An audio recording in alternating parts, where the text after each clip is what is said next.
నమస్కారం ABK news కి స్వాగతం. హెడ్లైన్ చూద్దాం. నమస్తే, వెల్కమ్ టు పురా లోకల్ న్యూస్. హెడ్లైన్ చూద్దాం.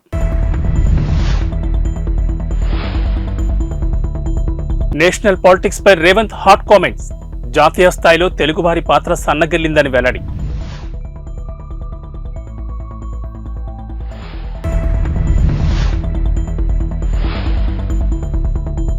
ఇవాళే బీఆర్ఎస్ అభ్యర్థుల జాబితా.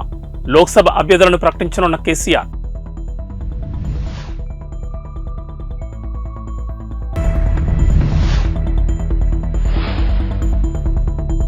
బీజేపీ ఎమ్మెల్యే రాజాసింగ్ సంచలన వ్యాఖ్యలు.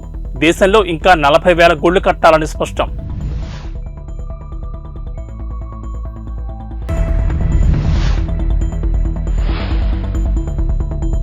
బీజేపీ టికెట్ పై జితేందర్ రెడ్డి ఆసక్తికర ట్వీట్ సోషల్ మీడియాలో వైరల్. జాతీయ రాజకీయాల్లో తెలుగువారి పాత్ర ఈ మధ్యన కనిపించడం లేదని, కాలక్రమేణా తగ్గిపోతోందని ఆవేదన వ్యక్తం చేశారు ముఖ్యమంత్రి రేవంత్ రెడ్డి. ఇది మన మనుగడకు, గుర్తింపునకు మంచి పరిణామం కాదన్నారు. గతంలో నీలం సంజీవ్ రెడ్డి, ఎన్టీ రామారావు, పివి నరసింహారావు లాంటి వారు జాతీయ రాజకీయాలను శాసించారని, ఆ తర్వాత జైపాల్ రెడ్డి, వెంకయ్యనాయుడు తదితరులు ఆ స్థాయిని కొంతవరకు నిలబెట్టారని అన్నారు. తమిళనాడు మాజీ గవర్నర్ రామ్మోహన్ రావు రచించిన గవర్నర్ పెట్టు గవర్నర్స్ హౌస్ అనే పుస్తకాన్ని మర్రి చెన్నారెడ్డి మానవ వనరుల అభివృద్ధి కేంద్రంలో ఆదివారం సాయంత్రం ఆవిష్కరించిన సందర్భంగా ఈ వ్యాఖ్యలు చేశారు రేవంత్ రెడ్డి. రాష్ట్రాలు, రాజకీయాలతో సంబంధం లేకుండా తెలుగువారిగా మనమంతా కలిసి ప్రయాణం మొదలు పెట్టాల్సిన అవసరం ఉందన్నారు. రాష్ట్రాలుగా విడిపోయినా మనుషులుగా మనం కలిసి ఉండాల్సిన అవసరం ఉందన్నారు.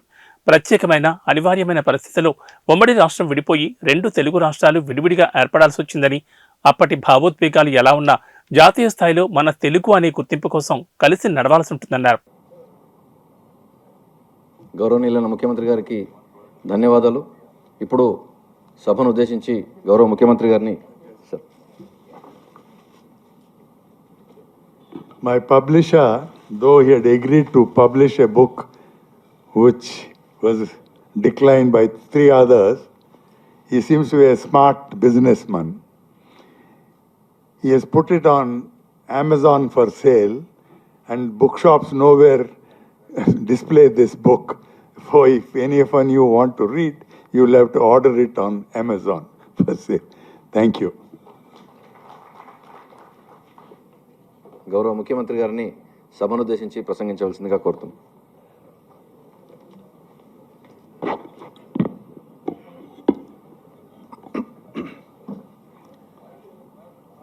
మాజీ డీజీపీ, మాజీ గవర్నర్ పెద్దలు రామ్మోహన్ రావు గారు రచించిన పుస్తక ఆవిష్కరణ కార్యక్రమానికి నాతో పాటు ముఖ్య అతిథులుగా విచ్చేసిన ఐపీఎస్ ఆఫీసర్, మాజీ కేంద్ర మంత్రిగా పనిచేసిన పివి రంగయ్య నాయుడు గారు, వేదిక మీద తెలంగాణ రాష్ట్ర డీజీపీ రవిగుప్తా గారు, ఇతర అధికారులు, ఇక్కడ చాలామంది ఎమినెంట్ పర్సనాలిటీస్, ఐఏఎస్, ఐపీఎస్గా, డీజీపీలుగా, చీఫ్ సెక్రటరీస్గా వివిధ హోదాలలో రాష్ట్రానికి, దేశానికి సేవలు అందించి ఈరోజు రామ్మోహన్ రావు గారి పుస్తక ఆవిష్కరణలో మీరందరూ పాల్గొనడం, ఈ కార్యక్రమానికి నన్ను ముఖ్య అతిథిగా వారు ఆహ్వానించడం ఒక మంచి అవకాశంగా, మిమ్మల్ని అందరినీ కలవడానికి నాకు ఇది ఒక మంచి సందర్భం అని నేను భావిస్తున్నాను.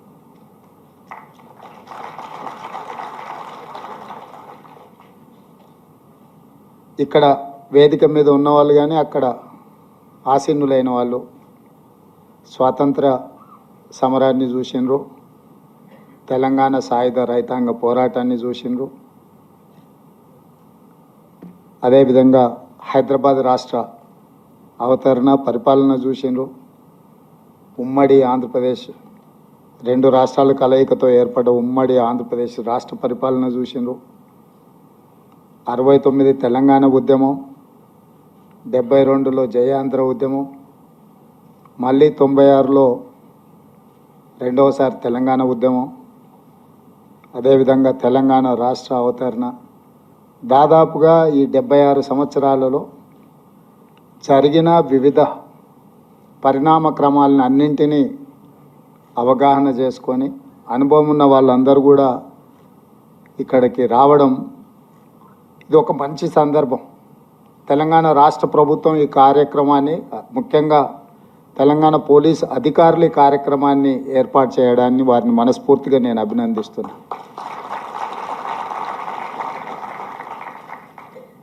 ఇన్ని కాలాలలో జరిగిన ఎన్నో అనుభవాలతో కూడుకున్న పెద్దలందరినీ ఒక దగ్గరికి రప్పించడం అనేది అంత ఆషామాషిగా జరిగే విషయం కాదు.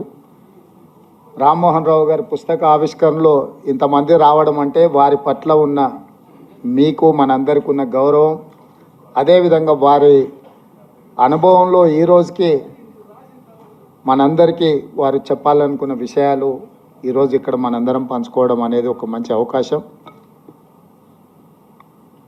నాయకులకు పరిమితులు ఉంటాయి, ఎందుకంటే నాకు ముఖ్యంగా ఆ పుస్తకంలో ఏముందో నాకు తెలీదు. రచయిత గారు ఏం రాసినా అది వారి అభిప్రాయమే, నా అభిప్రాయం అయితే కాదు. వారి అభిప్రాయంతో ఏకీభవించవచ్చు, నేను విభేదించవచ్చు. ఆ పుస్తకాన్ని మొత్తం చదివిన తర్వాతనే నేను చెప్పగలను, ఎందుకంటే వారు ఉన్నతాధికారిగా, గవర్నర్గా, ముఖ్యంగా కాంగ్రెస్ పార్టీని దగ్గర నుంచి పరిశీలించి రాసిన చాలా అంశాలు, ప్రస్తావించిన అంశాలు అందులో ఉండొచ్చు. మేబీ కాంట్రవర్సీస్, లేకపోతే డిస్క్రీట్ ఆర్ ఇండిస్క్రీట్, అందులో ఏముందో నాకు తెలియదు. పార్లమెంట్ ఎన్నికల వేళ ప్రతిపక్ష బీఆర్ఎస్ పార్టీ మరో కీలక నిర్ణయం తీసుకుంది. కాళేశ్వరం ప్రాజెక్టుపై ప్రభుత్వ వైఖరికి నిరసనగా కరీంనగర్లో భారీ సభ నిర్వహించాలని నిర్ణయించింది.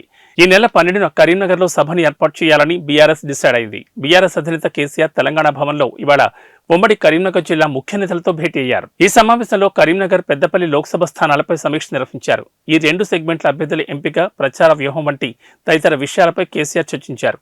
కాళేశ్వరం ప్రాజెక్టు పట్ల కాంగ్రెస్ ప్రభుత్వ వైఖరికి నిరసనగా కరీంనగర్ జిల్లాలో భారీ బహిరంగ సభ నిర్వహించాలని నిర్ణయించారు. ఈ సభకు సంబంధించిన ఏర్పాట్లపై నేతలకు గులాబీవాస్ దిశానిర్దేశం చేశారు. తొలుత ఈ నెల 10నే కరీంనగర్లో సభ ఏర్పాటు చేయాలని బీఆర్ఎస్ నిర్ణయించింది.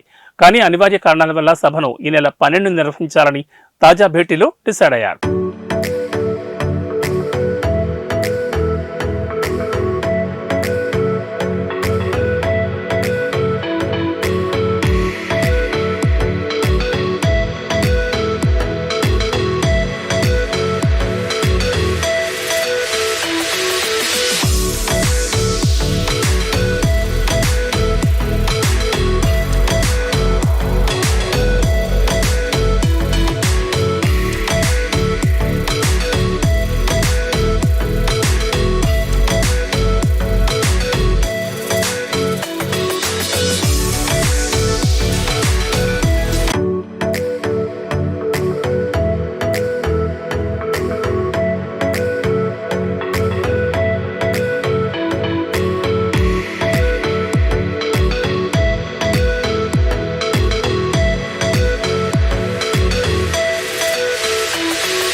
తెలంగాణ రవాణా శాఖ మంత్రి పొన్నం ప్రభాకర్ ఆకస్మికంగా ఆర్టీసీ బస్సులో ప్రయాణించారు. హైదరాబాద్ నుండి మహబూబ్ నగర్ పర్యటన నిమిత్తం మార్గమధ్యంలో నారాయణపేట వెళ్తున్న బస్సు ఎక్కారు. ఈ సందర్భంగా బస్సులోని ప్రయాణికులతో ముచ్చటిస్తూ టికెట్లు తనిఖీ చేశారు. ఫ్రీ బస్సు ప్రయాణంపై తలెత్తుతున్న సమస్యల గురించి, అలాగే ప్రజల సమస్యల గురించి అడిగి తెలుసుకున్నారు.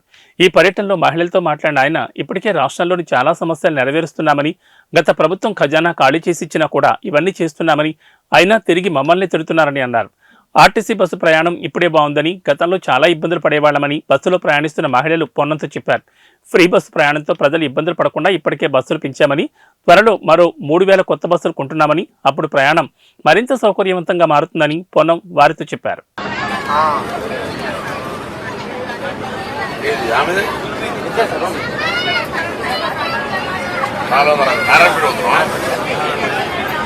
అంటే ఇది తెలంగాణ వాళ్ళకి చేసిన, మీ ఊర్లో మీకు ఫ్రీ, అక్కడ కర్ణాటకలో కూడా ఉంది, కాంగ్రెస్ వాళ్ళు చేసిండ్రు అక్కడ కూడా. ఎందుకంటే ఈ అందరూ చేస్తున్నా ఇవన్నీ చేసినాం, అయినా తిడుతున్నారు. గల్లగురియం పైసా ప్లాస్టిక్ మొత్తం ఖాళీ చేసారు. మీ అందరూ తెలుసా? గల్లగురి ఖాళీ చేసారు. ఖజానా తెలుసు కదా, ట్రెజరీ.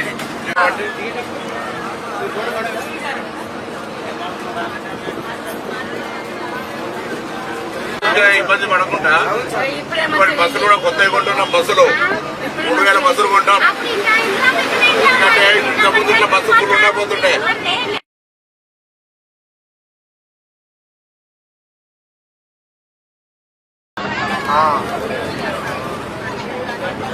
ఏది ఆమెది నారాయణపేట అవుతున్నా. అంటే ఇది తెలంగాణ వాళ్ళకి చేసింది. మీ ఊర్లో మీకు ఫ్రీ. ఎందుకంటే అందరూ చేస్తున్నా ఇవన్నీ చేసినాం. అయినా తిడుతున్నారు. గల్లా గురిగేమో పైసా ప్లాట్లో మొత్తం ఖాళీ చేసారు. మీ అందరూ తెలుసా? గల్లా గురి ఖాళీ చేసారు. గల్లా ఖజానా తెలుసు కదా, ట్రెజరీ.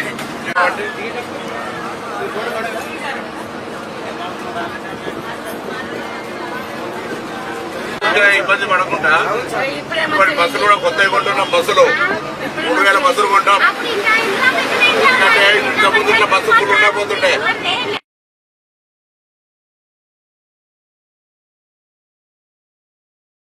పార్లమెంట్ ఎన్నికలకు గాను బీజేపీ విడుదల చేసిన తొలి జాబితాలో 9 మంది అభ్యర్థులను ప్రకటించింది. అయితే ఈ లిస్టులో మహబూబ్ నగర్ స్థానాన్ని ప్రకటించకుండా పెండింగ్లో పెట్టింది. ఈ స్థానం నుంచి డీకే అరుణ, ఏపీ జితేందర్ రెడ్డి, శాంతికుమార్ టికెట్ ఆశిస్తున్నారు. ఈ నేపథ్యంలో ఏపీ జితేందర్ రెడ్డి చేసిన ట్వీట్ చర్చనీయాంశంగా మారింది. తనకు తిరుమల వెంకటేశ్వర స్వామి తోడున్నాడని, మహబూబ్ నగర్ టికెట్ తనకే వస్తుందనే నమ్మకం ఉందని ట్వీట్ చేశారు. ఆ ట్వీట్ను ప్రధాని మోడీ, కేంద్ర మంత్రి అమిత్ షా, పార్టీ జాతీయ అధ్యక్షుడు జేపీ నడ్డా, బిఎల్ సంతోష్, సునీల్ బన్సాల్, కిషన్ రెడ్డి, లక్ష్మణ్ కు ట్యాగ్ చేశారు. ఇటీవల what to do, what not to do అంటూ చేసిన ఫన్నీ ట్వీట్ చేశారు. తాజాగా ఇప్పుడు చేసిన ట్వీట్తో టికెట్ ఎవరికిస్తారన్న చర్చ మొదలైంది. పార్టీ ఎవరి వైపు మొగ్గు చూపుతుందనేది ఆసక్తికరంగా మారింది.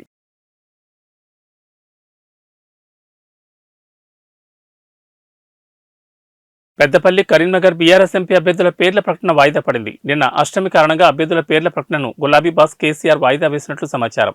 ఈ 2 పార్లమెంటు స్థానాల అభ్యర్థుల పేర్లు ఇప్పటికే ఫిక్స్ కాగా అధికారికంగా ఇవాళ ప్రకటించనున్నట్లు సమాచారం. పెద్దపల్లి నుండి మాజీ మంత్రి కొప్పుల ఈశ్వర్, కరీంనగర్ నుండి మాజీ ఎంపీ వినోద్ కుమార్ పేర్లు దాదాపు కన్ఫర్మ్ అయినట్లు పొలిటికల్ సర్కిల్స్ లో ప్రచారం జరుగుతోంది. కాగా బీఆర్ఎస్ అధినేత కేసీఆర్ తెలంగాణ భవన్లో ఇవాళ ఉమ్మడి కరీంనగర్ జిల్లా ముఖ్య నేతలతో భేటీ అయ్యారు. ఈ సమావేశంలో కరీంనగర్, పెద్దపల్లి లోక్సభ స్థానాలపై సమీక్ష నిర్వహించారు. ఈ 2 సెగ్మెంట్ల అభ్యర్థుల ఎంపిక, ప్రచార వ్యూహం వంటి తదితర విషయాలపై కేసీఆర్ చర్చించారు. ఈ భేటీ తర్వాత అభ్యర్థుల ప్రకటన ఉంటుందని తొలుత ప్రచారం జరిగింది. కానీ అష్టమి కారణంగా క్యాండిడేట్ల పేర్ల ప్రకటనను ఇవాటికి వాయిదా వేసినట్లు సమాచారం.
బీజేపీ నేత గౌషమహల్ ఎమ్మెల్యే రాజాసింగ్ మరోసారి సంచలన వ్యాఖ్యలు చేశారు. బాబ్రీ మసీద్ కోసం ఎంపీ అసదుద్దీన్ ఓవైసీ నానాయాగి చేస్తున్నారు. పార్లమెంట్లో బాబ్రీ మసీద్ జిందాబాద్ అంటూ నినాదాలు చేస్తున్నారని ఫైర్ అయ్యారు. ఇప్పుడే అయిపోలేదని, భవిష్యత్తులో ఓవైసీ ఇంకా చాలా చూడాల్సి వస్తుందని అన్నారు. మేమేంటో ముందు ముందు ఇంకా చూపిస్తామని కీలక వ్యాఖ్యలు చేశారు. ఉత్తరప్రదేశ్లో అయోధ్య రామమందిరం కట్టి చూపించాం, కాశీ, మధురలో కూడా గుళ్లు కడతామని ధీమా వ్యక్తం చేశారు. దేశంలో ఇంకా 40,000 గుళ్లు కట్టాల్సిందని రాజాసింగ్ సెన్సేషనల్ కామెంట్స్ చేశారు. గతంలో చేతకాని వాళ్లు దేశాన్ని పాలించారని, ఇప్పుడు భారత్లో భగవరాజ్యం నడుస్తోందని అన్నారు.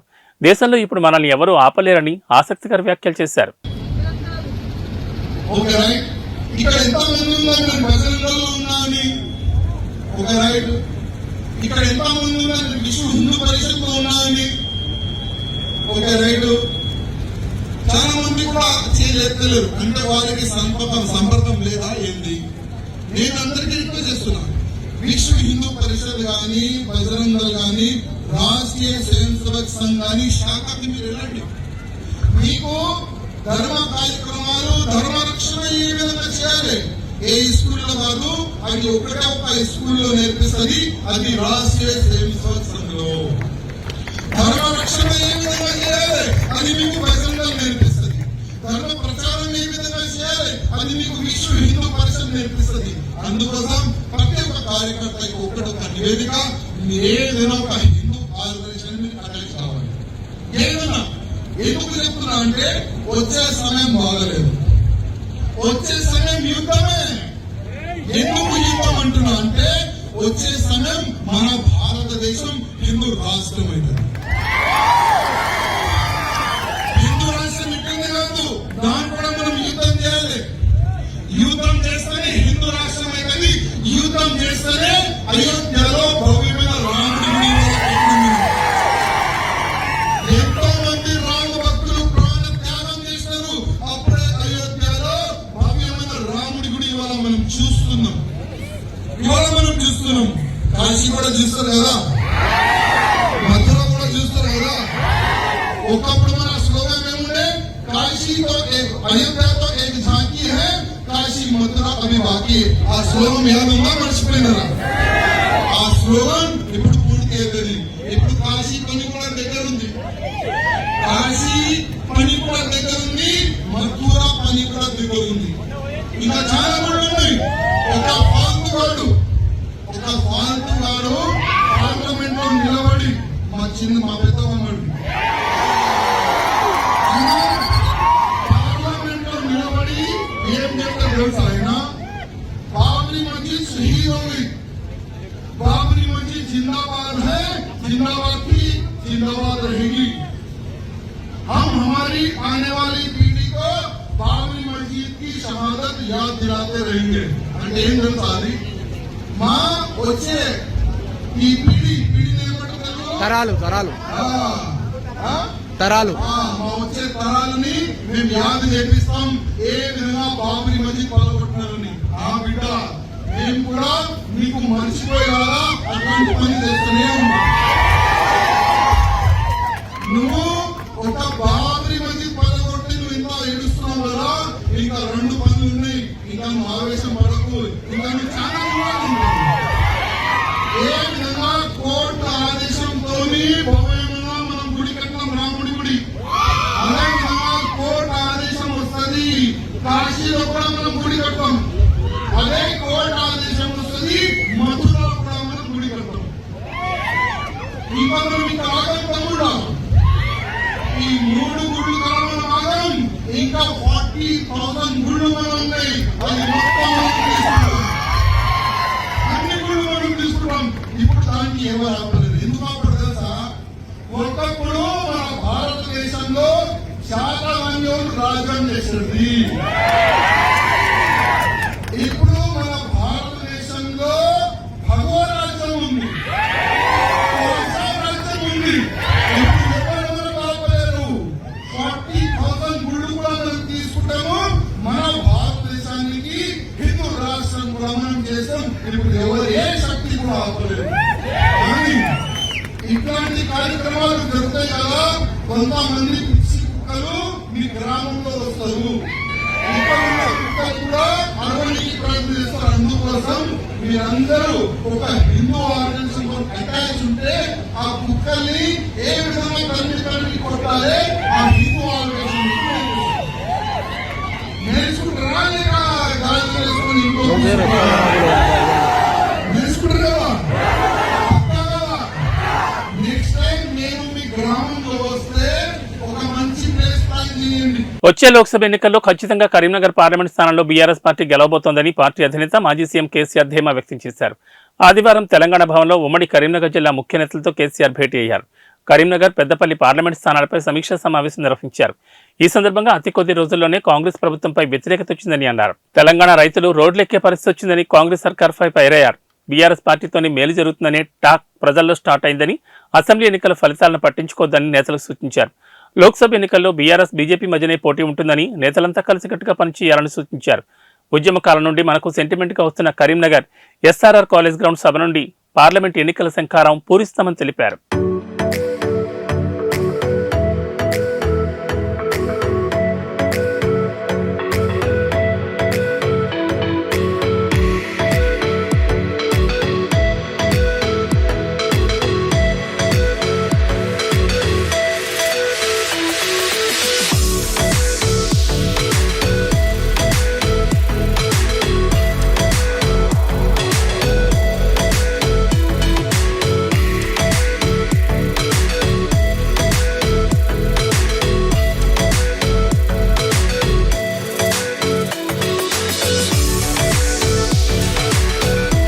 కేటీఆర్ రాజేంద్రనగర్ వెళ్లి మిలీనియం స్కూల్ విద్యార్థులతో గడిపారు. స్కూల్ కార్యక్రమానికి హాజరైన కేటీఆర్ తనకు ప్రత్యేకంగా ఆహ్వానం పంపిన చిన్నపిల్లలతో కాసేపు ముచ్చటించారు. ఆ తర్వాత స్కూల్ వార్షికోత్సవ కార్యక్రమంలో మాట్లాడి వెనుదిరిగారు. కేటీఆర్ తమ విద్యార్థుల కోరికను మన్నించి ఈ కార్యక్రమానికి హాజరు కావడం పట్ల స్కూల్ యాజమాన్యంతో పాటు ఈ కార్యక్రమానికి హాజరైన వందలాది మంది విద్యార్థులు, తల్లిదండ్రులు ధన్యవాదాలు తెలిపారు. కేటీఆర్తో సెల్ఫీలు తీసుకుని తమ సంతోషాన్ని వ్యక్తం చేశారు.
మజ్లిస్తోనే పాత బస్తీకి మెట్రో ఆలస్యమైందని టీపీసీసీ వైస్ ప్రెసిడెంట్ నిరంజన్ అన్నారు. మెట్రో అధికారులను కలిసి నెల 7న ఫలక్నామా వద్ద మెట్రో పనులకు శంకుస్థాపనకు అన్ని ఏర్పాట్లు చేయాలని కోరారు.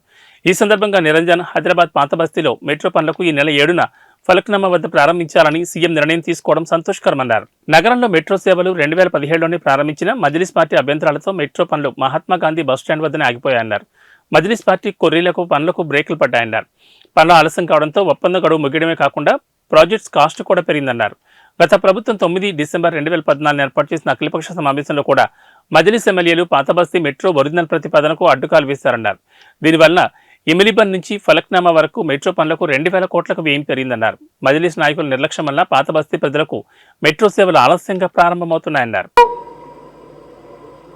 ఒక పిక్నిక్ గా వెళ్ళి రావటం జరిగింది. గాలి కబుర్లతో ఒక పవర్ పాయింట్ ప్రజెంటేషన్ చేయటం జరిగింది. గతంలో కేటీఆర్ గారు ఏమన్నారంటే, ముఖ్యమంత్రి గారు రమ్మన్నప్పుడు మేమే కట్టినాం కదా చూసేదేముందన్నాడు.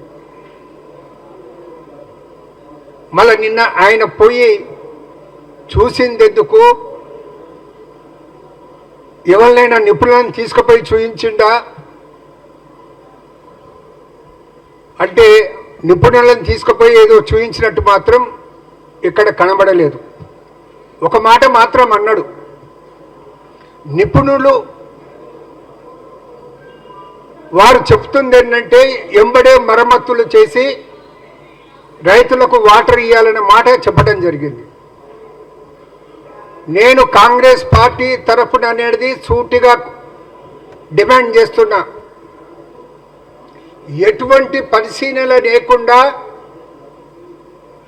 నిర్మాణం చేపట్టమని చెప్పిన ఆ నిపుణుడు ఎవరు? ఒకవేళ ఎవరైనా ఆ నిపుణుడు ఆ విధంగా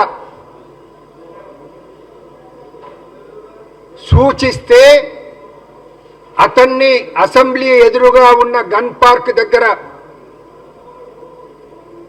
అమరవీరుల స్తూపం దగ్గర ఉరివేయాలనే మాట డిమాండ్ చేస్తా ఉన్నాను.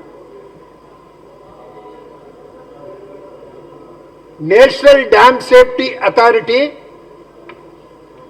1 నవంబర్ 2023 నాడు ఇచ్చిన నివేదికలో స్పష్టంగా పేర్కొనడం జరిగింది. As per committee findings, piers had sunk due to a combination of issues involving planning, design, quality control and operation and maintenance. అంతటితో వారు ఆగలేదు.